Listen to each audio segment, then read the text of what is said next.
Well, hello there. Being that people seem to think that I lie during all my videos and everything, I guess, let's do an audio one to prove people wrong, I guess. Well, this will be how to make a bootable USB because it seems every single person in the world asks me how to do it, and I have to do it for them in the end, no matter what.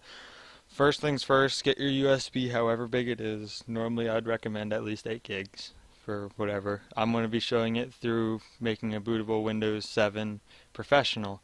I will not be showing you it working in the end because it's kind of difficult being able to record your computer when it's basically turning on. So yeah, this will just be how to do it, and hopefully you'll understand. You can get there's other ones for different operating systems, but I'm running Windows right now.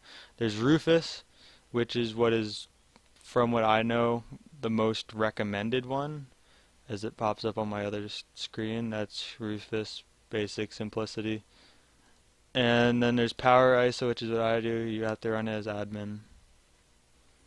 Let it boot up, and being I have the trial version, it has to wait the 5 seconds.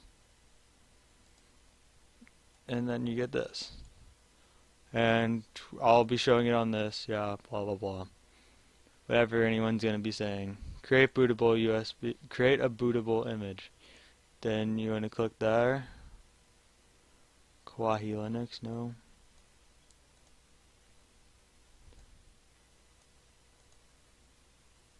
Your ISO file. And select the USB that you have input. I only have one right now. And then just start. All the data on it will be deleted, blah blah blah. Also, one thing, because I know at least one person is going to end up yelling at me saying they broke their USB, blah blah blah blah. If you do this, it will put it as, I guess I'll say it in simple terms, partitions, which is more or less just out of this is an 8 gigabyte USB per se.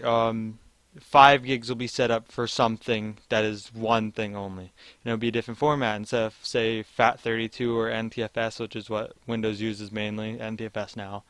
It'll be like FAT, whatever, just plain FAT, older one, or even a modern one, I don't know them all. Any version like that. So then your computer, being, say, Windows will only read FAT, FAT32, and NTFS, or a custom blank one that is nothing. Otherwise, it will not, period, will not read it. So then you have to go down and it's under command prompt. I'll put the commands or at least a link to it in the description. You have to go down and format a different way.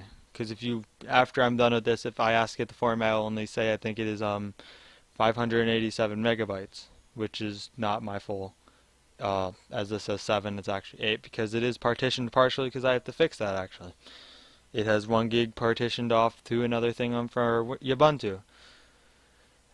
Or Linux, I should say.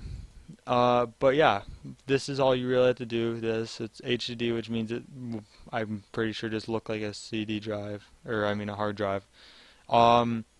Then you plug it in on, if it's a laptop, if you look at it, there'll be one side that'll have one USB and the other side will have, say, 2 or 3. You want to plug it normally, I will say, on the side that is only one USB port, because that will be directly connected to the motherboard, not through an adapter normally. And then you turn off your computer fully, plug the USB in, press the power, and it'll say something like press escape, ESC. It will be escape, delete, or F12 normally, or F2 at times. Press one of those, and then it'll say something about boot boot partitions or boot sectors or something like that. Something about boot order or boot menu. Click that, and then put the USB as first. And then when you turn it on, it'll go to the USB first and do it this.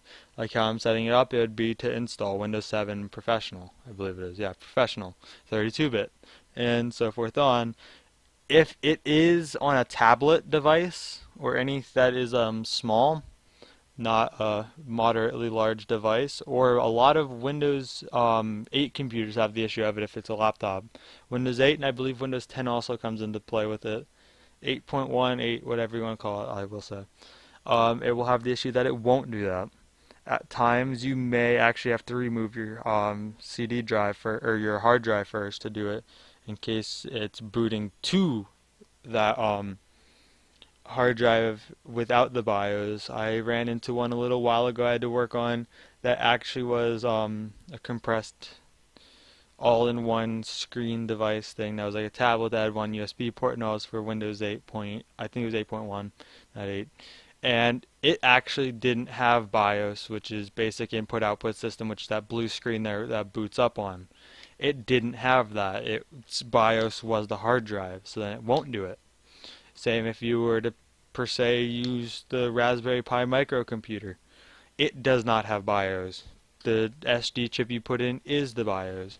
So then, unless you're a highly skilled programmer to make the BIOS for it to work like that, you're more or less stuck with it unless you were to go down and make a multi-partition drive and do it other ways, which is extremely complicated, or have it with, if you use the operating system Linux Ubuntu, that will make it so you can boot with multiple operating systems and just be done with it.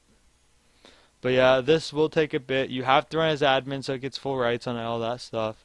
The main reason I use this is because there's a bunch of other tools, but yeah, it has that open, so let me show you. And, well, yeah. I will have it in the description.